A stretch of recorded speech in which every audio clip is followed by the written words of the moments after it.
ఒక మనిషి ఎలా కోరుకుంటే కోరుకున్నవి నెరవేరుతాయి.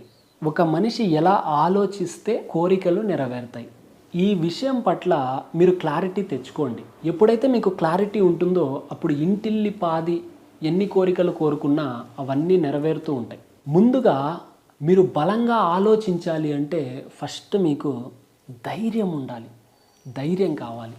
చాలామందికి వాళ్ళు పెరిగినటువంటి వాతావరణం ఏం చేస్తుందంటే వాళ్ళని వెనక్కి లాగుతూ ఉంటుంది. కొన్ని ఎగ్జాంపుల్స్ని చూపిస్తూ ఉంటుంది. అరే వాళ్ళ లైఫ్ చూడు, వాళ్ళ జీవితం ఇలా చేశారు కాబట్టి ఇలా అయిపోయింది, వీడు పాపం ఆ బిజినెస్ పెట్టాడు లాస్ అయిపోయాడు అని పరిసరాలు కొన్ని ఎగ్జాంపుల్స్ చూపిస్తూ ఉంటాయి మనుషులకి. దానివల్ల ఏమవుతుంది అంటే పెద్ద పెద్ద సంకల్పాలు చేయలేరు చాలామంది. ఫస్ట్ ధైర్యం కావాలి. మీరు జీవితంలో కోరుకున్న కోరికలన్నీ నెరవేర్చుకోవాలంటే మీకు ముఖ్యంగా కావాల్సింది ధైర్యం. కేవలం సంకల్పాల వల్లే అన్నీ సిద్ధించబడతాయి అన్నటువంటి సత్యాన్ని మీరు ఎప్పుడైతే గ్రహిస్తారో అప్పటి నుంచి కొత్త జీవితాన్ని చూస్తారు. కొత్త జన్మ తీసుకున్నట్లుగా ఫీల్ అవుతారు. ప్రతిదీ గతంలో మీ జీవితంలోకి అందనటువంటి ప్రతిదీ మీ జీవితంలోకి అందుతూ ఉంటుంది. నిగూఢ శక్తికి సంబంధించినటువంటి అద్వైత ఆలోచన విధానాన్ని గనక ఆచరించారంటే, నిగూఢ శక్తి విధానాలు 5 ఉన్నాయి. దాంట్లో మొట్టమొదటి విధానం ఇది. దీన్ని గనక ఆచరించారంటే ప్రతిదీ నెరవేరిపోతూ ఉంటుంది. అద్వైత ఆలోచనలన్నీ కూడా ఎలా ఉండాలి అంటే డెల్టా ఫ్రీక్వెన్సీలో రిలీజ్ అవ్వాలి.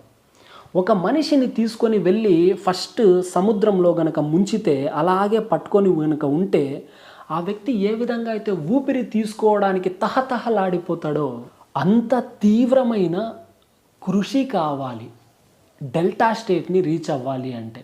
చాలా సింపుల్, కానీ తెలియక చాలామంది కష్టపడుతూ ఉంటారు. తెలియక ఏం ఆలోచిస్తూ ఉంటారంటే ఈ బిజినెస్ చేద్దాం, ఈ ప్రోడక్ట్స్ అమ్ముదాం, అమ్మితే ఆ వ్యక్తి దగ్గర నుంచి ఇంత వస్తుంది అంత వస్తుందని ఎక్స్పెక్ట్ చేస్తూ ఉంటారు. ఆ అమ్ముతున్న వాళ్ళందరూ ఓనర్స్ కాదు. ఓనర్ ఇంట్లో కూర్చొని సంపదని సృష్టిస్తూ ఉంటారు. వాళ్ళు ఎప్పుడు కూడా ఎదుటి వ్యక్తి దగ్గర నుంచి ఇంత రావాలి అంత రావాలి అని ఆశించరు. వాళ్ళు ఏకంగా సామ్రాజ్యంలో దాగి ఉన్నటువంటి ఖజానా నుంచి తీసుకుంటూ ఉంటారు. సామ్రాజ్యం అనేది ప్రతి మనిషికి ఉంటుంది.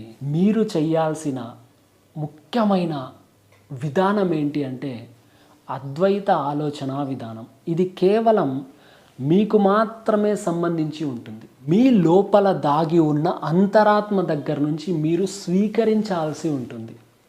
అంతరంగం నుంచినే అడగాలి. ఈ విషయం తెలియక అందరూ బాహ్యం నుంచి ఎక్స్పెక్ట్ చేస్తూ ఉంటారు. ఎవరి దగ్గర నుంచి ఏమీ ఎక్స్పెక్ట్ చేయకుండా ఈ శరీరం కదులుతోంది, ఇలా చేయి లిఫ్ట్ చేస్తుంది, ఇలా మాట్లాడుతూ ఉంది, ఇలా పరుగులు తీస్తూ ఉంది, ఇలా ఉత్సాహంగా ఎగురుతూ ఉంది అంటే దీని వెనకాల విశ్వశక్తి ఈ శరీరాన్ని ఈ విధంగా ప్రేరేపిస్తోంది, ఇలా చేయమని చెప్పి సహాయపడుతోంది.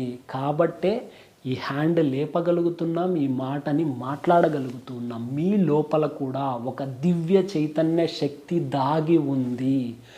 ఆ శక్తిని రిక్వెస్ట్ చెయ్యండి. ఎవరిని కూడా, ప్రపంచంలో ఎవరిని కూడా ఏ విషయాన్ని కూడా అడగకండి. లోపలికి తొంగి చూడండి ఒక్కసారి. అక్కడ అన్నింటికీ ఆన్సర్స్ ఉంటాయి. పెద్ద ఖజానానే దాగి ఉంది. కార్లు, బంగారు, ఇండ్లు, ప్రేమలు ఇవన్నీ బయట నుంచి కావాలి కావాలి కావాలి అని ఎక్స్పెక్ట్ చెయ్యకండి. అంతరంగంగా సృష్టించుకోండి.